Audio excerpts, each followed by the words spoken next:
Hello everyone, and welcome back to following this Luxe 38GFB goal down the line of production. We can see that the residential hand-laid tile has been laid.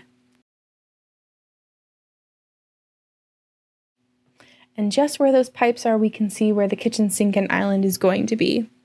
Our fifth wheels come with a shutoff valve at each source of water, so you don't have to turn off all of your water should something leak during your journey.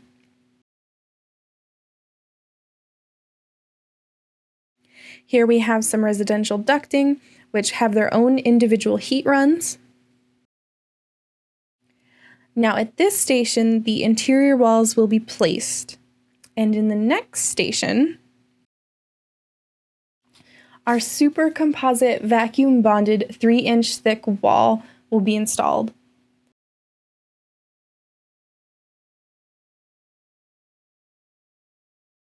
We have the interior plywood, then a 2.5-inch graphite-infused closed-celled insulation foam, then a non-wood, non-wicking product, and that attaches to the high-gloss fiberglass that you see here on the outside.